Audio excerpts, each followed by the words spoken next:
ঘোরার ধকলটা কিন্তু খুব হচ্ছিল, ধকল ঠিক না, খুবই আনন্দের সাথে ঘুরছিলাম। শান্তিনিকেতনে আর ধকল লাগে না তো, কিন্তু এতটা গরমও লাগছিল। ওই জন্য আমার হাজব্যান্ড কী করলো, ও আর এলো না, হোটেলে থেকে গেল, বললো তোমরা গিয়ে লাঞ্চ করে এসো। ওই জন্য তিনজনে মিলে একটা টোটো করে চলে গেলাম একদম খোয়াইয়ের দিকে।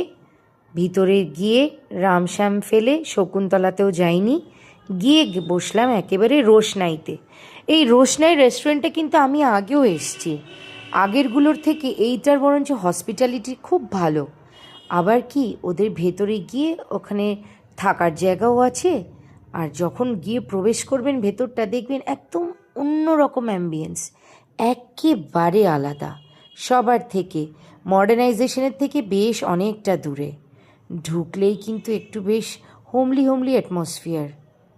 যেই ঢুকলাম অ্যাজ ইউজুয়াল কাঠের চেয়ার, খুব সুন্দর উপরটা, বাইরেটাও খুব ভালো লাগে দেখতে, বাইরে থেকে ভালো লাগে বলেই তো ভিতরে আসা। কাঠের চেয়ার নিয়ে আমরা চারজন না সরি তিনজন, আমার হাজব্যান্ড তো আসেনি, তিনজনে মিলে বসে গেলাম লাঞ্চের অর্ডার দিতে।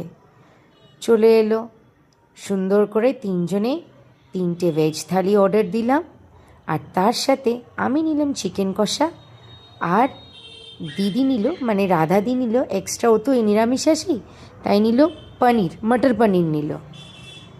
ব্যাস অর্ডার দিতে না দিতেই চলে এলো থালা।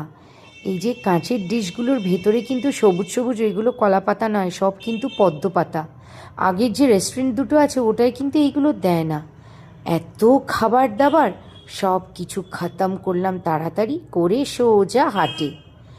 যেহেতু পুজোর শেষ, হাটটা কিন্তু একটু ছাড়া ছাড়া, মানে লোকও কম, যারা এসছে ভিজিটার্স তারাও খুব কম, আর যারা নিয়ে বসেছে তারাও কম। এই যে আবার একজন এসে গেছে আমার কাছে।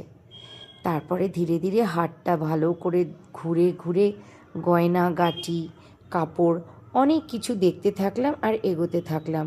এত খেয়ে ফেলেছিলাম না, তাই জন্য বেশি তাড়াতাড়ি কিছু করতেও পারছিলাম না।